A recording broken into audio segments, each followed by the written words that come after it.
오늘 성경 말씀은 창세기 35장에서 보겠습니다.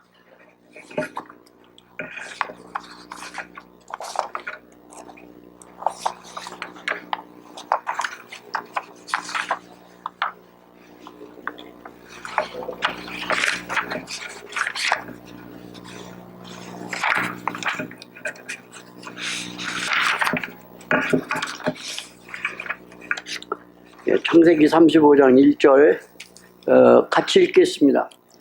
하나님이 야곱에게 이르시되 일어나 베델로 올라가서 거기 거하며 내가 내 형 에서의 낫을 피하여 도망하던 때에 내게 나타났던 하나님께 거기서 단을 쌓으라 하신지라. 그리고 37장 20절 그 뒤에 있는데 37장 20절 같이 읽을까요? 시작. 자, 그를 죽여 한 구덩이에 던지고 우리가 말하기를 악한 짐승이 그를 잡아먹었다 하자. 그 꿈이 어떻게 되는 것을 우리가 볼 것이니라 하는지라. 그 두 말씀만 보도록 하겠습니다. 제 마음속에 이렇게 부담을 주는 것은 오늘 그 35장 1절에서 읽은 대로 베델로 올라가라, 그 말씀입니다. 베델로 올라가라. 그래서 우리가 거듭난 우리들에게 하나님이 하시는 말씀이 위의 것을 바라보라고 그렇게 말씀하시는 것처럼 우리 베델로 올라가라, 그 말씀이 제 마음에 남습니다. 그리고 또 37장 20절에서 얘기하는 대로 그의 꿈이 어떻게 되는가 보자, 이렇게 얘기를 하는 거예요. 그의 꿈이 어떻게 되는가 보자. 여러분에게, 저에게 정말 이 두 말씀의 내용이 이렇게 같이 역사하고 있는 것을 볼 수가 있습니다.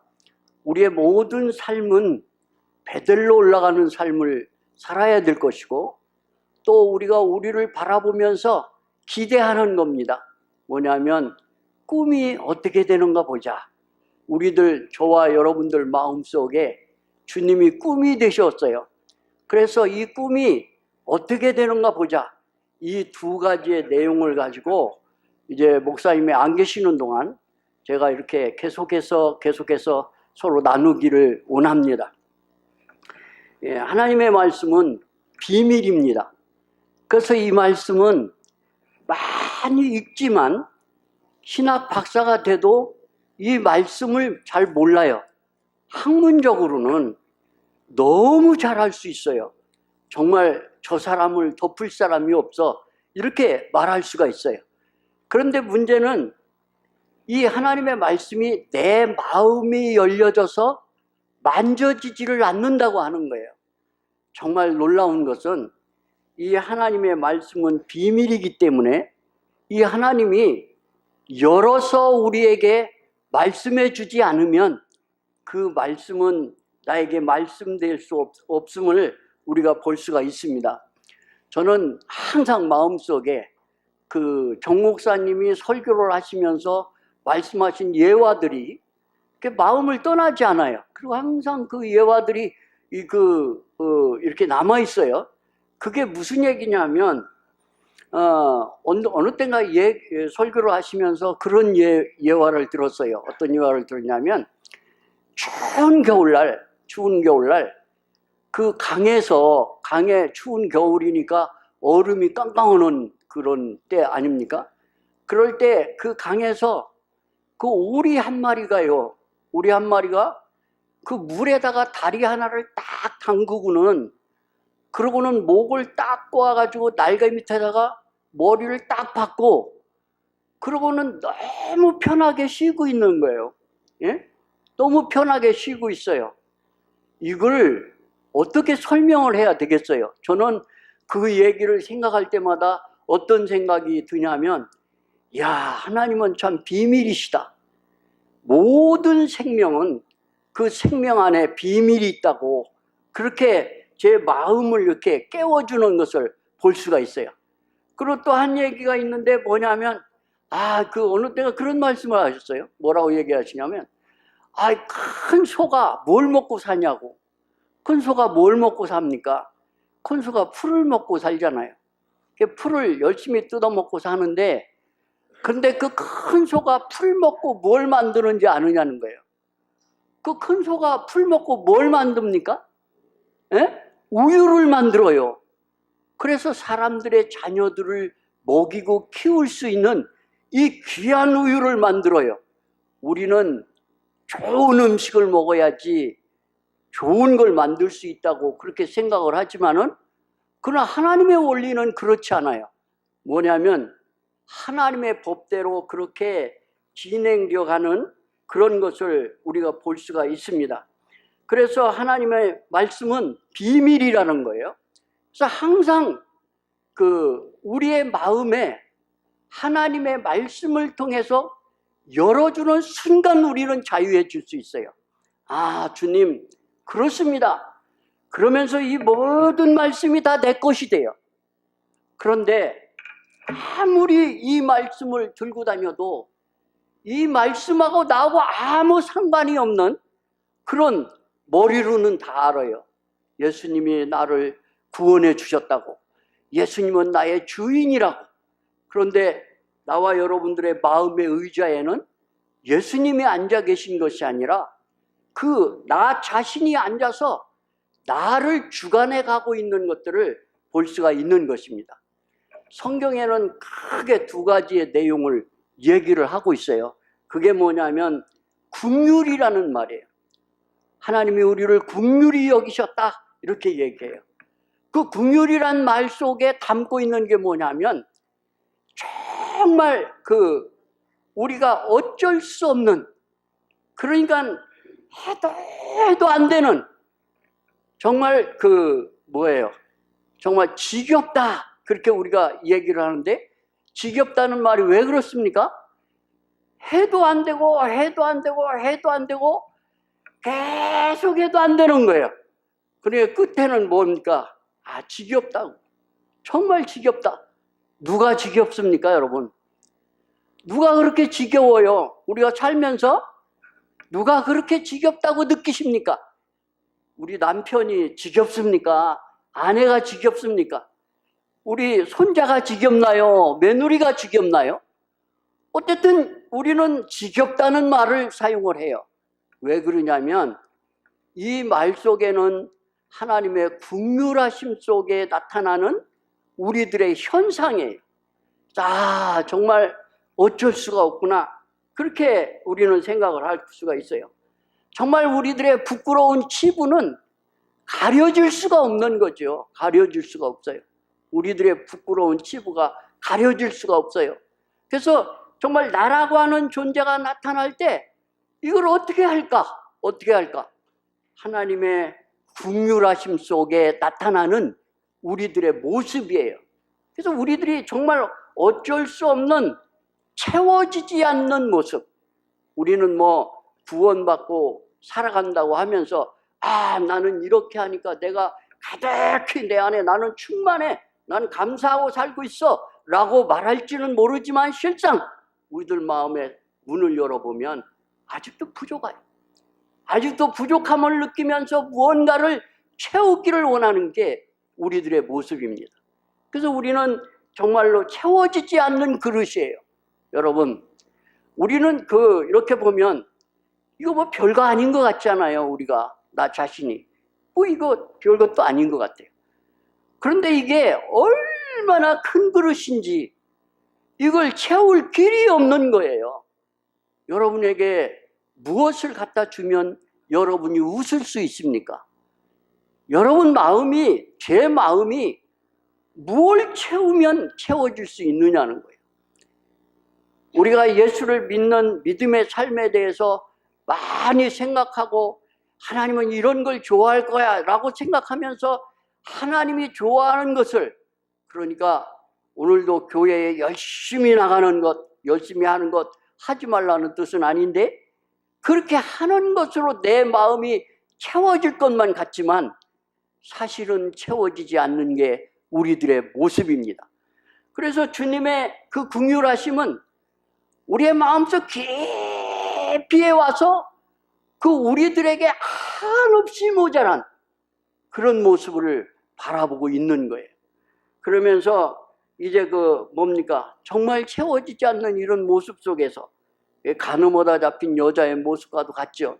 왜 그러냐면 자기가 가늠하다 잡혀서 머리채에 끌려서 올 때 얼마나 자신의 모습이 처절하겠어요. 아주 처절하고 형편없는 그런 모습일 거예요. 우리의 인생이라고 하는 것을 아무리 우리 인생을 전부 다 합쳐도, 나라고 하는 존재를 다 합쳐도, 또 합치고 또 합치고 또 합쳐도 나에게서 나타나는 정답은 모든 합계는, 나의 합계는 사망밖에 없어요.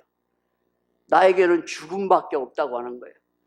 내 자신에게는 아무런 값어치가 없는 거예요. 그래서 성경은 안개와 같다고 그렇게 말을 하고 있습니다. 그런데 참 놀라운 사실은 우리는 많은 성경 지식을 배우고 많은 걸 알기를 원하는데 그 모든 걸 다 알면 할수록 우리에게 평안을 주는 게 아니에요. 평안을 주는 게 아니라 우리에게 왜 이렇게 부족할까? 나는 왜 이렇게 모자랄까? 이 모든 부분에서 채워지지 않는 그런 부분만 우리는 생각할 수밖에 없는 것을 볼 수가 있습니다. 근데 성경에는 또 한 가지의 큰 말씀이 하나 있는데 그게 뭐냐면 은혜라고 하는 단어예요. 은혜. 이 긍휼하심은 우리들 깊이에 와서 나라고 하는 모습을 다 나타내면서 내가 어떤 모습인지에 대해서 보게 하시는데, 근데 이 은혜라고 하는 말씀은 정말 놀라워요. 왜 그러냐면 긍휼하심이라고 하는 말은 객관적이라고 한다면 은혜라고 하는 말은 주관적이에요. 그래서 내 안에서 일어나는 그런 현실들에 대해서 이렇게 말씀을 해 주고 있는 것을 볼 수가 있습니다. 이 은혜는 우리 안에 있어요. 참 우리가 감사할 수 있는 것은 이 은혜가 우리 안에서 발견되어질 때 내가 감사할 수 있어요. 참 놀라워요. 내가 어떤 노력을 해서가 아니라 주님 앞에서 참 그래서 오늘 저는 어떤 생각을 하냐면 십자가의 내용이란 뭘까? 그런 생각을 하는 거예요. 십자가의 내용. 십자가를 우리가 어떻게 설명을 하면 가장 우리의 마음에 맞게 설명을 할까? 그렇게 생각을 하는 거예요. 그러면서 야곱이라고 하는 야곱의 그 삶의 시작에서부터 요셉의 삶의 맞춤까지 쭉 생각을 하면서 너는 베델로 올라가라. 그리고 하시는 말씀이 뭐냐면 꿈이 어떻게 되는가 보자. 이 두 말씀을 담으면서 우리가 좀 이렇게 나가기를 원하는 것입니다. 십자가의 은혜는 우리를 자유케 해주시는 거예요. 그 십자가의 은혜는 우리의 모든 매였던 것에서 우리를 자유케 해주는 그런 역사를 우리에게 해주고 있는 것을 볼 수가 있습니다. 우리가 교회를 열심히 믿음이라고 하는 게 교회를 열심히 섬기고 다녀서 그런 것으로 우리가 뭔가 그 은혜를 대신할 수는 없어요. 우리가 울어도 되지 않아요. 우리가 기도한다고 되지 않습니다. 우리가 헌금을 많이 한다고 그래서 우리의 마음이 채워지지 않는 거예요. 다만 우리에게는 그 은혜가 덮여질 때 내가 살아나요. 그 은혜가 내 마음을 적셔줄 때 내 안에 감사가 일어나요. 네? 나의 담대함이 어디서 오냐면 은혜 안에서 와요. 은혜 안에서. 그래서 정말 이 부분을 생각하면서 제가 생각하는 게 뭐냐면 그 야곱이 쌍둥이 아닙니까? 에서와 야곱이에요. 그런데 에서는 뭐예요? 자연인이에요. 아주 힘도 세고 사냥해서 살아가는 그런 사람이에요. 그런데 이 야곱은 누굽니까? 야곱은 변화의 사람이에요. 변화되는 사람. 그래서 이 야곱이 이제 야곱의 어머니가 아버지가 에서에게 하는 말을 들었잖아요. 뭐라고 들었어요? 네가 나가서 사냥해서 맛있는 별미를 만들어 오라고. 그러면 내가 먹고 너에게 마음껏 축복하겠다고 그렇게 얘기를 했어요. 그렇게 얘기를 하니까 그래서 그 말을 리브가가 들었어요. 야곱의 어머니가 들었죠. 그래서 야곱의 어머니가 이제 야곱을 불러요. 야곱아, 일리 오라고.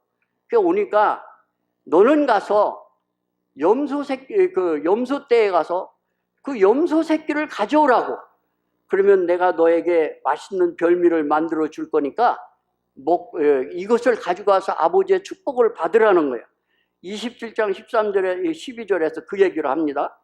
아버지께서 나를 만지실 때인데, 그러니까 어머니가 가서 그 양의 새끼를 가져오라고. 그러면 맛있는 별미를 만들어 줄 테니까 가서 그 아버지의 축복을 받으라고. 그렇게 말을 하니까 야곱이 하는 말이에요. 뭐라고 얘기하냐면, 아버지께서 나를 만지실 텐데 내가 아버지의 눈에 복은 고사하고 그 저주를 받을까 한다고 그렇게 말을 합니다.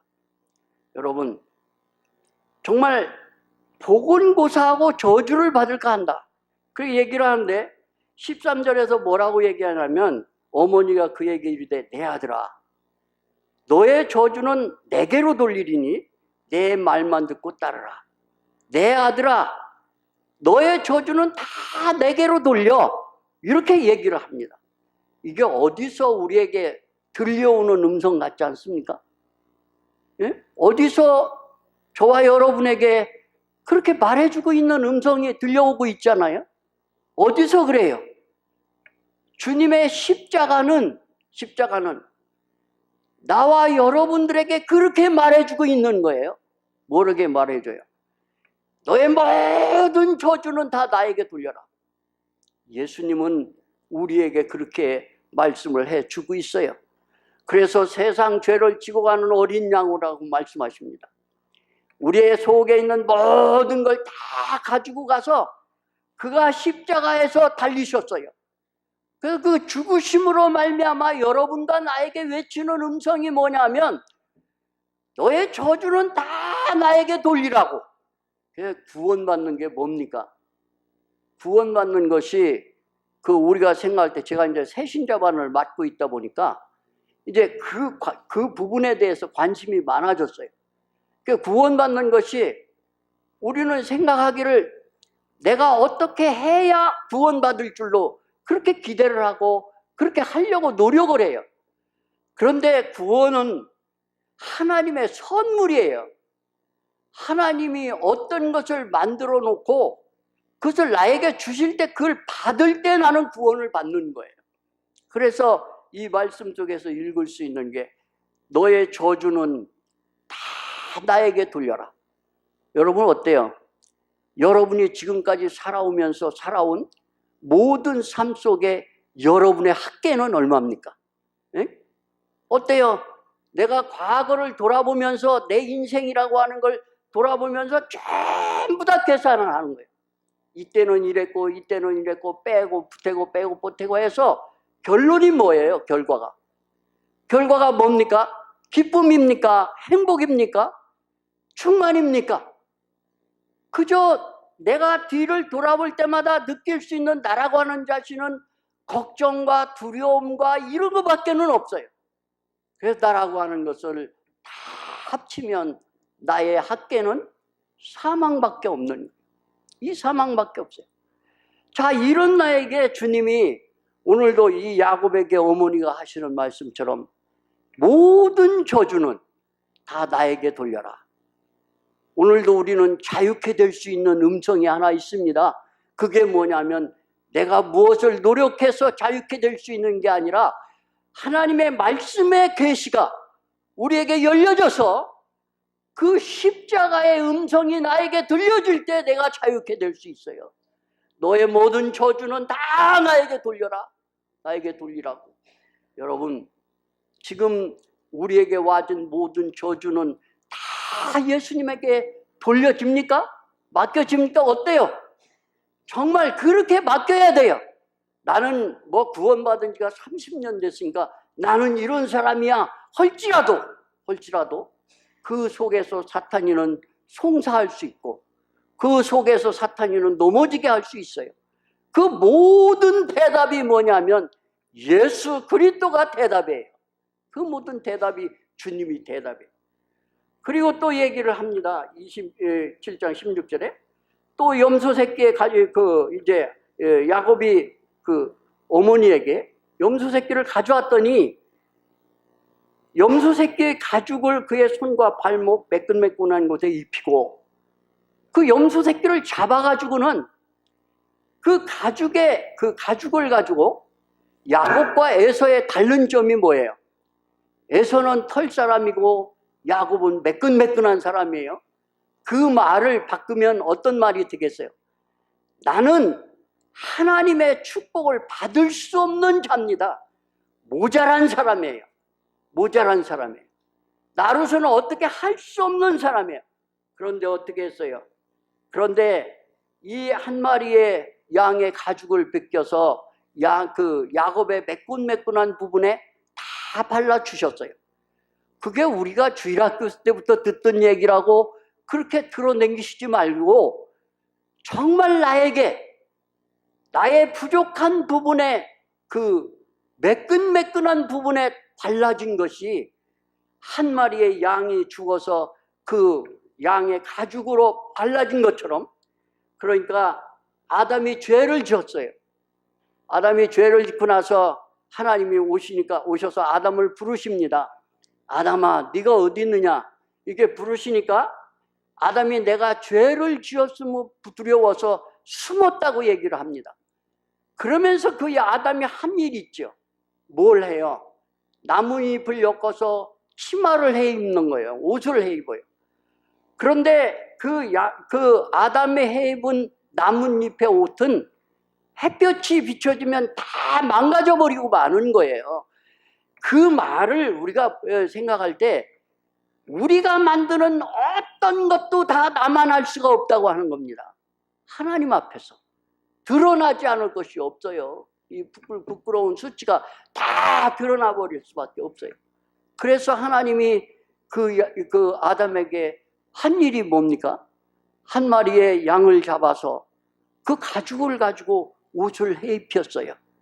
오늘 하나님께서 그 아들 예수 그리스도를 이 땅에 보내셔서 그분이 죽으심으로 말미암아 우리에게 의로운 옷으로 우리에게 입혀주시는 거예요. 우리의 부족한 부분을 채워주시는 거예요. 그러니까 이 구원의 문제가 우리에게 있는 것이 아니고 하나님에게 있는 거예요. 하나님께서 만들어 놓은 어떤 내용이 하나 있는데 그 내용을 저와 여러분의 마음의 문을 탁 열고는 그 안에다 확 던져주시는 거예요. 그래서 아멘 하고 받았더니 이 안에 놀라운 역사가 벌어지는 거예요. 물이 변해서 포도주가 되는 것처럼 이렇게 내가 변해주는 거예요. 그래서 이제 27장 17절에서 자기가 만든 별미, 그러니까 이제 야곱이 어머니가 만든 별미를 가지고 아버지에게 나가는 거예요. 아버지는 지금 아버지에게 나가서 아버지의 축복을 받으려고 하는데 얼마나 많이 마음이 떨렸을까요? 여러분, 얼마나 많이 떨렸겠어요? 굉장한 생각들을 했을 거예요. 야, 정말 아버지가 나를 저주하면 어떻게 되나, 아버지한테 들키면 어떻게 되나, 많은 생각들을 했을 거예요. 그렇지만 야곱은 아버지에게 나갑니다. 왜 그렇죠? 무엇 때문에 나갈 수 있어요? 아버지에게 어떻게 나갈 수 있어요? 뭘 의지해서? 손에 뭐가 들려 있어요? 그 어머니가 아버지가 제일 좋아하는 음식을 만들어서 야곱의 손에 들려준 거예요. 들려줬어요. 여러분과 내가 하나님 앞에 담대히 나갈 수 있는 그 믿음이 어디서 발생하는 거예요? 내가 뭘 꿈을 꿨기 때문입니까? 찬송을 불렀기 때문입니까?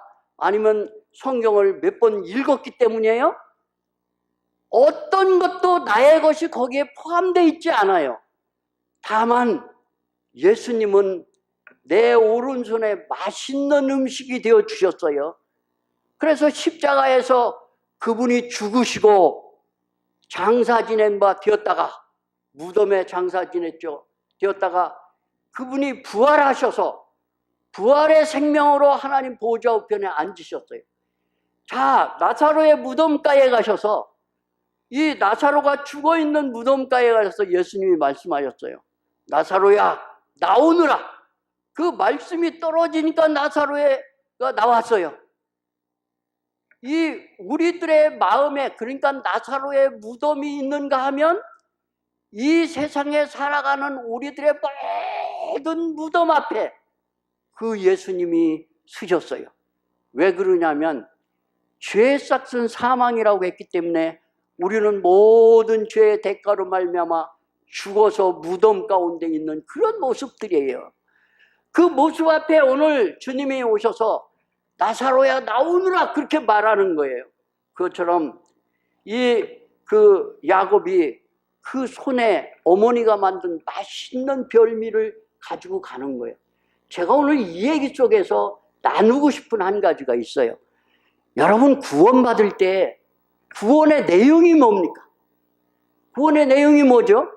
나의 어떠한 노력이나 나의 연구나 나의 어떠함이 아니라 여기 하나님이 나에게 들려주신 이 맛있는 별미예요. 그렇죠?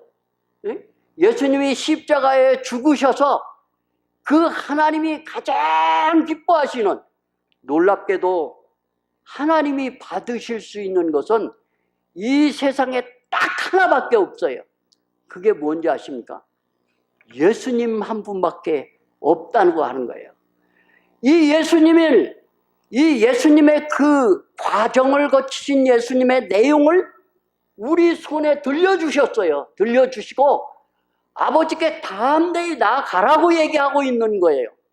여러분, 정말 내 생각에 뭘 좀 깨달아줘야지, 뭘 좀 어떻게 돼야지, 그 구원이라고 하는 걸 놓고 많은 걸 그 자기 스스로가 만들어 놓고는 그 단계에 올라가면 내가 구원받았어 라고 인정하려고 하는 생각들이 우리들 안에 있습니다.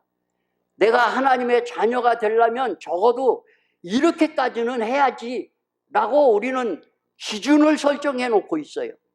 그런데 내가 세운 모든 기준은 다 헛것이에요. 아무런 소용이 없어요. 다만 오늘도 우리는 이 우리의 오른손에 들려준 예수님의 십자가입니다. 이 내용이에요. 이 십자가의 내용이 저와 여러분 마음에 담기워지면 그분이 대답하실 거예요. 뭐라고 대답하죠? 네 죄는 다 사해졌다고. 그렇게 대답하실 거예요. 여러분, 지금 아직도 구원의 확신이 있는지 없는지 저는 모르겠습니다. 그렇지만 분명한 사실은 이미 2000년 전에 예수님은 여러분과 나를 위해서 십자가에서 죽으심으로 말미암아 하나님이 받으실 수 있는 유일한 아주 맛있는 음식이 되어줘서 여러분과 내 손에 들려 주셨습니다. 여러분, 하나님 앞에 갈 때 뭘 가지고 나가면 되겠습니까? 나의 어떠함을 가지고 나갑니까? 뭘 가지고 나가면 되겠어요? 정말 예수님의 십자가를 의지해서 나갈 때 나는 담대해질 수가 있는 거예요. 그러니까 여기서 두 가지의 문제가 있어요. 내가 무언가를 만들려고 하는 것은 아무리 만들어도 채워지지 않는다고 하는 거예요. 하나님의 은혜라고 하는 것은 예수님이 그 하나님이 자기 아들 보내서 이 땅에서 만들어 놓은 모든 내용을 은혜라고 얘기하고 있어요. 이 은혜가, 이 은혜 때문에, 이 예수님의 보혈 때문에, 이 구속이, 우리의 구속이 예수님의 보혈 때문에 이루어지는 거예요. 저는 어느 자매님들이 간증하는 말을 들었어요. 어떤 말을 들었냐면 사람의 죄에 대해서 말하면서 그런 얘기를 하는 것 같았어요. 사람의 피가 뼛속에서 나오지 않습니까? 근데 죄가 그 피가 흐르는 곳마다 다 있다고 하는 거예요. 그래서 뼈가 있어서 어느 새가 그 뼈를 먹는데, 독수리가 뼈를 먹는데, 그 뼈를 먹는 이유가 왜 먹냐 하면 아직도 그 마른 뼈 속에 핏기가 있기 때문에 그 새가 그걸 먹는다는 거예요. 그런데 놀라운 사실은 우리의 모든 삶 속에 내 피가 흐르는 내 피 속에는 죄밖에 없어요. 아무것도 없어요, 여러분. 그래서 그분의 은혜 가운데로 나가는 겁니다. 오늘도 나는 실수했고, 나는 문제밖에 없고, 나는 정말 어떻게 할 수 없는 그런 존재밖에 없어요. 맨날 하는 게 실수밖에 없어요. 주님, 내 입은 왜 이렇게 부정한가요? 주님, 내 생각은 왜 이렇게 엉뚱한가요? 주님, 나의 행위는 내가 마음을 그렇게 먹지 않았는데 나는 왜 이쪽에 가 있나요? 여러 가지로 우리는 얘기할 수가 있어요. 정말 여러분, 내가 살 수 있는 유일한 길이 하나 있다면, 우리가 살 수 있는 유일한 빛이 하나 있다면 그게 예수 그리스도의 십자가의 빛이에요. 그 빛 앞으로 나아갈 때 우리는 우리의 담대함을 회복할 수 있어요. 우리가. 그래서 이 자기가 만든 별미와 떡을 자기 아들에게 야곱의 손에 들려주니까 야곱이 아버지에게 그 축복을 받으러 가는 거예요. 우리는 이 얘기를 좀 기억하시기 바라요. 아직도 구원의 확신이 없다면 이 얘기를 좀 기억하시기 바랍니다. 내가 하나님께 나아갈 수 있는 유일한 비밀은 나의 어떠함이 아니라 하나님이 나를 사랑하셔서 나를 위해서 십자가에서 만들어 놓은 이 하나님의 예수님의 그 과정을 거치신 이 기름 때문에 내가 하나님께 나아갈 수 있다고 그렇게 우리가 기억을 좀 했으면 좋겠습니다. 18절에 보니까 야곱이 아버지에게 나아가서 내 아버지요 하고 아버지를 부르는 거예요. 그런데 부르니 이르시되 내가 여기 있노라. 거기까지는 따뜻하고 좋아요. 그런데 그 다음에 뭐라고 하냐면 내 아들아 네가 누구냐. 예? 오늘 참 저희 이 얘기가 너무도 복음을 받았든 안 받았든 오늘 우리에게 물어보고 싶은 얘기예요. 뭐냐면 네가 누구냐고 하는 거예요. 네가 누구냐? 정말 여러분 누굽니까? 하나님의 아들 외손이다. 자신 있게 아멘 하십니까? 어때요? 네가 누구냐? 묻습니다. 우리의 삶 속에서 모든 삶 속에서 순간순간 우리는 아픔도 당하고 슬픔도 당하고 모든 그 열심히 살아갔는데 갑자기 그냥 저에게 암이라고 하니까 굉장히 덜컥해지고 그래요. 그러면서 여러 가지 생각을 많이 하게 되더라고요. 그런데 우리는 순간순간 모든 삶 속에서 나에게 열심히 달려가던 나에게 스톱하라는 거예요. 쓰라고.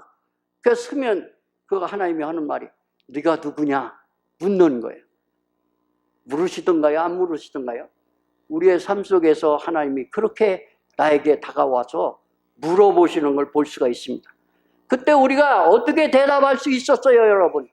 두려웠나요? 어떻게 할까? 정말 내가 어떻게 할까? 어떤 대답이 필요했나요? 나름 여러분과 나에게는 많은 대답들이 있었을 거예요. 두려운 대답도 있었을 거고 슬픈 대답도 있었을 거고 굉장한 많은 얘기들이 있었을 거예요. 그런데 그래서 이제 얘기를 합니다. 21절에서 이삭이 야곱에게 이르되 내 아들아 가까이 오라. 내가 과연 내 아들 에서인지 아닌지 너를 만져보리라 하노라. 이건 더 큰일 났잖아요. 만져보겠다는 거예요. 만져보겠다는 거. 그래서 22절에서 야곱이 그 아버지 이삭에게 가까이 가니 이삭이 만지며 이르되 음성은 야곱이나 손은 에서의 손이로다. 정말 아버지가 그 만지면서 느끼는 그 느낌이 뭐냐면 손은 음성은 야곱이지만 손은 에서의 손이로구나. 그러니까 어머니가 해놓은 모든 내용이 그 야곱의 모든 길이어 준 것을 우리가 여기서 발견을 할 수가 있습니다. 이제 24절에서 이삭이 이르되 네가 참 내 아들 에서냐? 그가 대답하되 그러하니이다. 여러분 우리가 담대할 필요가 있어요. 우리는 하나님의 자녀라고 대답할 필요가 있어요. 여러분에게 지금 두려움이 있습니까? 우리는 대답할 필요가 있어요. 나는 하나님의 자녀라고 대답할 필요가 있어요. 우리에게 지금 뭔가 보여지지 않는 문제가 있습니까? 나는 대답할 필요가 있어요. 나는 아버지의 자녀라고. 그렇게 계속해서 여러분과 내 마음의 문을 열어서 자유케 해주시는 하나님의 자유하심이, 그래서 요한복음 15장에서 하는 말이 뭐라고 이야기하면 양의 우리로 들어오지 않는 자는 절도요 강도라고 얘기하고 있습니다. 내가 양의 문이라고 얘기하고 있습니다. 예수 그리스도를 통해서 내가 하나님께 나아가고 들어갈 수 있는 것을 볼 수가 있는 것입니다. 그래서 26절에 보면 그의 아버지 이삭이 그에게 이르되 내 아들아 가까이 와서 내게 입맞추라. 그렇게 얘기하면서 그가 가까이 가서 그에게 입맞추니 아버지가 그의 옷을 향치를 받고 그에게 축복하여 이르되 내 아들의 향치는 여호와의 복 주신 밭의 향치로다. 이렇게 이야기를 하고 있습니다. 정말 여러분, 우리가 거듭나서 하나님의 주님의 십자가로 말미암아 내 안에 예수 그리스도의 십자가의 비밀이 열려지면 그때부터 우리에게 나타나는 현상이 있어요. 그게 뭡니까? 우리의 색깔이 달라지는 거예요. 우리의 색깔이 달라져. 지금까지는 우리의 색깔이 아주 시커멓고 두려움 속에 있었다고 한다면 물이 변해서 포도주가 되니까 색깔이 변했어요. 어떻게 변했습니까? 빨간색으로 변했습니다. 어쨌든 우리는 이 예수 그리스도가 내 마음에 올 때 내가 변화된다고 하는 거예요. 내가 변화하려고 노력해서 되는 게 아니에요. 내 안에서 그분이 역사하심으로 말미암아 되어지는 것을 우리가 알 수 있습니다. 그래서 예수님은 얘기해요. 너는 내 안에 거하라. 나는 네 안에 거하리라. 나무가 열매를 맺으려면 너는 나에게 붙어 있으라고 얘기하고 있습니다. 그리고 또 로마서에서 얘기합니다. 너희가 나무가 살아가는 것은 뿌리의 공급함으로 살아간다고 그렇게 얘기를 하고 있습니다. 주님의 십자가의 역사가 우리들 마음속에 삶 속에 나에게 적셔질 때 나는 거기서 호흡할 수 있고 주님으로 말미암아서 뭔가 나아갈 수 있는 것입니다. 그래서 이렇게 우리를 구원해 주신 예수님, 우리의 생명이 되신 예수님, 이 예수님으로 말미암아 우리가 정말 무장되어지시기를 바라요. 저도 그렇고요. 참 이 예수님, 그래서 예수님으로 말미암아 내가 웃을 수 있어요. 세상에요 많은 화장품이 있지만 그 많은 화장품을 가지고 여러분과 내 얼굴 예쁘게 꾸미고 또 세상에 많은 명품 옷들이 있는데 그 많은 명품 옷들을 입어서 여러분과 나를 꾸며도 나는 점점 죽어가고 있는 것밖에 없어요. 죽어가고 있는 것밖에 없어요. 내가 가장 아름다울 수 있는 것은 내 안에 예수가 있을 때, 내 안에 예수가 있을 때, 그 예수가 나의 주인이 된 것을 내가 시인할 때, 그때 나는 가장 행복한 사람이고 가장 예쁜 사람일 거예요. 가장 용감한 사람이고 가장 어딘가에 쓸 수 있는 사람이 될 것입니다. 자, 이런 야곱, 이렇게 무장되어졌는데 참 놀라운 사실이 있어요. 뭐가 있냐면 예수님의 십자가가 나에게 믿어지는 믿음이 오고 나면 우리에게 놀라운 변화가 하나 생기는데 그게 뭐냐면 야곱은 계속해서 아버지 집에서 잘 행복하게 지내고 싶었을까요? 안 싶었을까요? 아버지 집에서 어머니가 주는 음식을 해먹고 편안하게 살고 싶었을 거예요. 그런데 문제는 아버지의 축복을 받은 그것 때문에 야곱은 집을 떠나야 해요. 그렇죠? 이제 집을 떠납니다.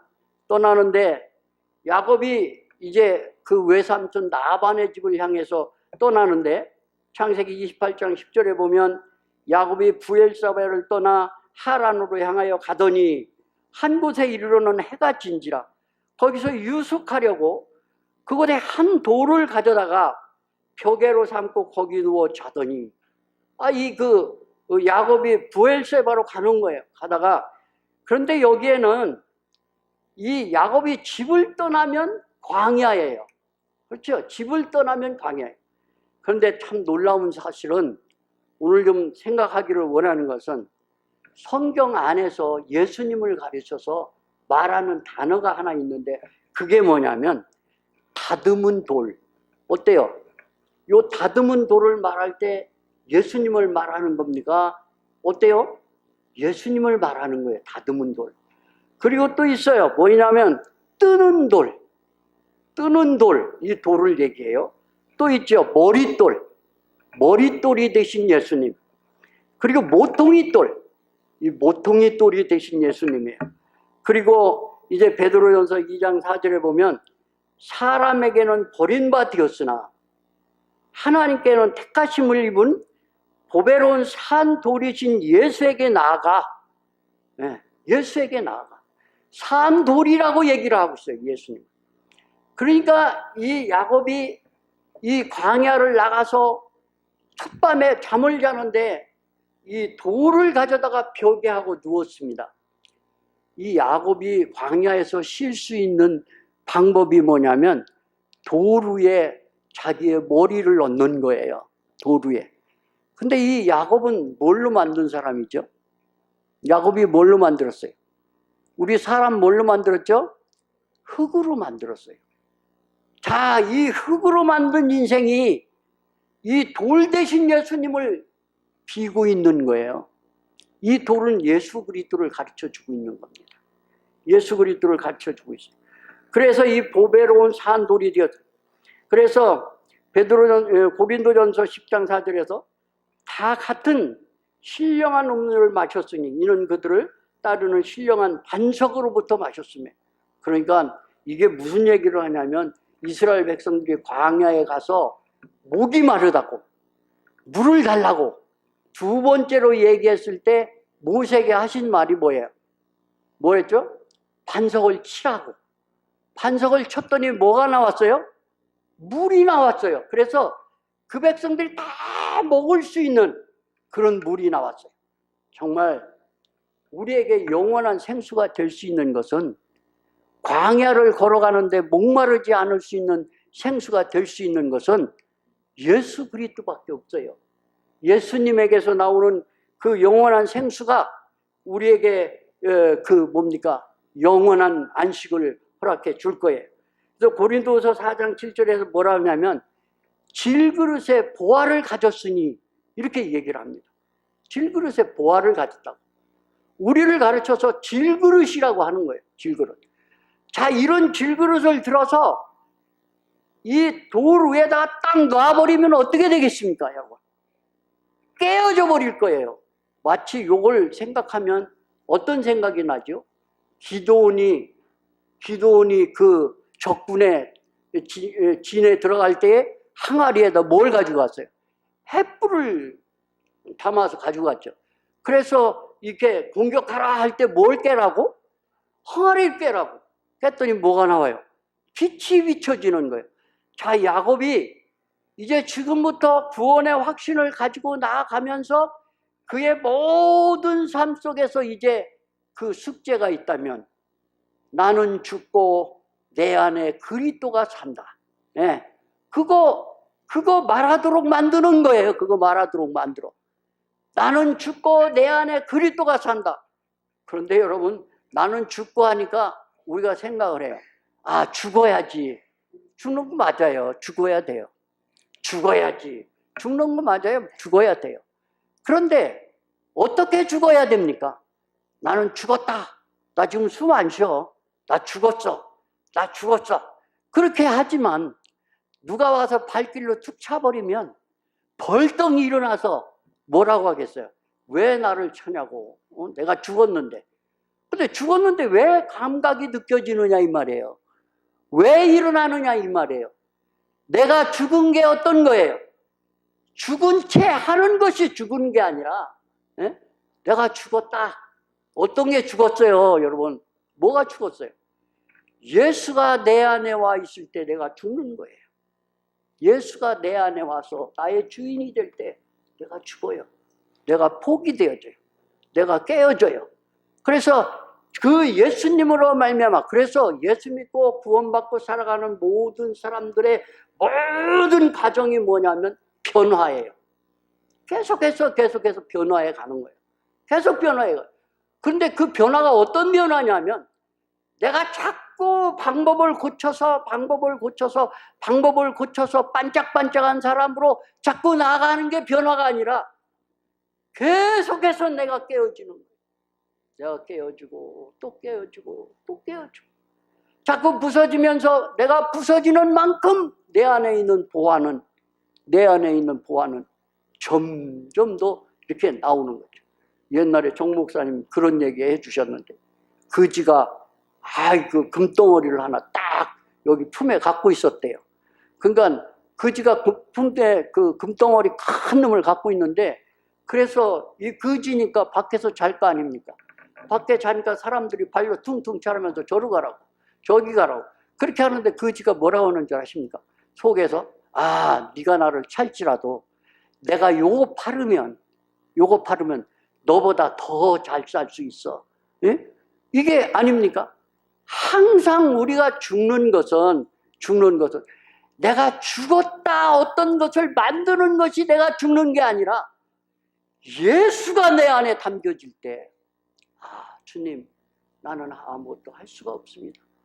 그분이 내 안에 들어오실 때 그분이 내 안에 들어오신 것에 대해서 아멘 되어질 때 그때 내가 폭이 되어지는 거예요. 그때 아까워서 어떻게 놔요?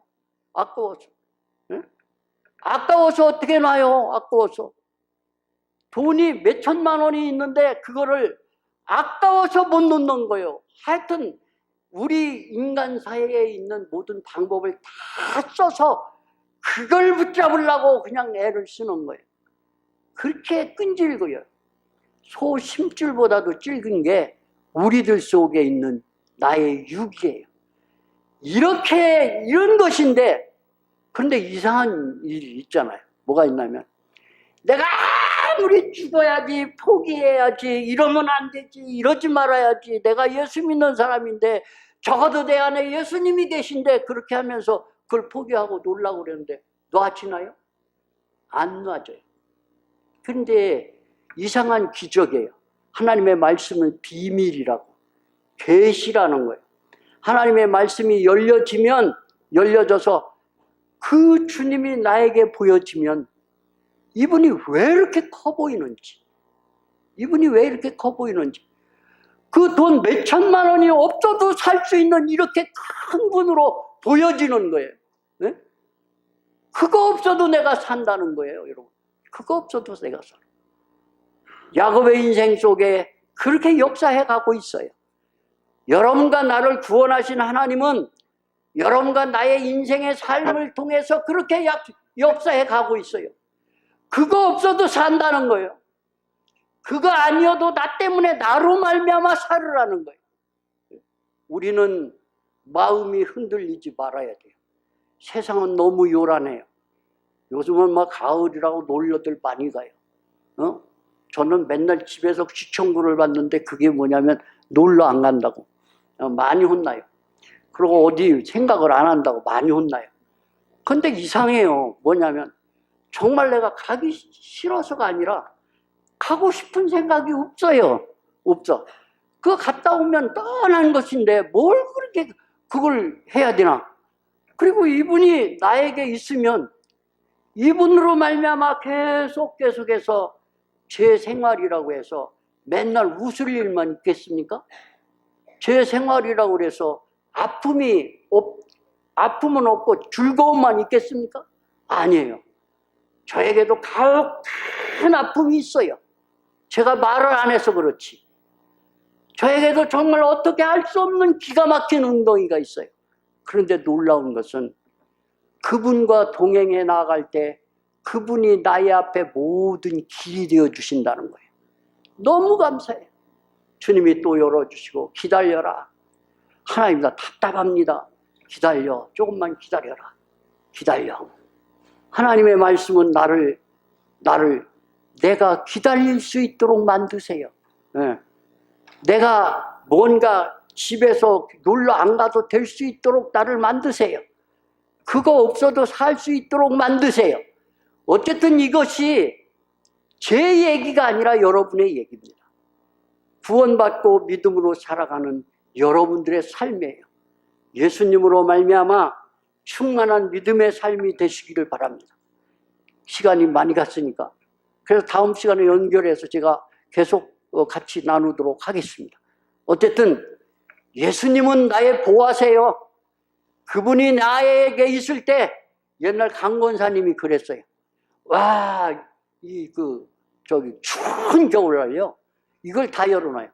다 열어놓고 이렇게 흔들고 와요. 흔들고 오면서 하는 말이 뭐냐면, 야, 덥다, 더워. 덥다, 더워. 덥다, 더워.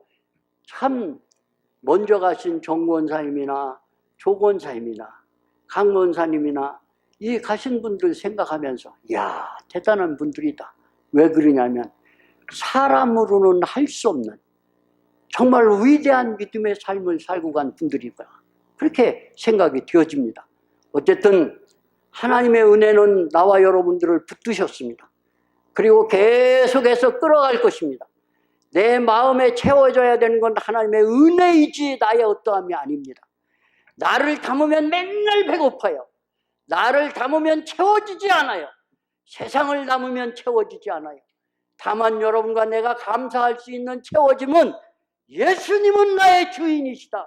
나의 생명이시다. 그 예수님으로 살아가는 믿음의 삶이 여러분과 나를 채워주실 것입니다. 기도하시겠습니다. 고마우신 예수님, 감사합니다. 참 부족한데 주님께서 말씀해 주실 줄을 믿습니다. 아버지 하나님, 돌아가는 발걸음 가운데도 항상 살아가는 삶 속에서도 주님이 나타나셔서 우리 모든 교회 가운데 하나님의 은혜로 늘 덮어주셔서 강하고 담대하게 일어날 수 있는 그런 우리가 되도록 축복해 주시옵소서.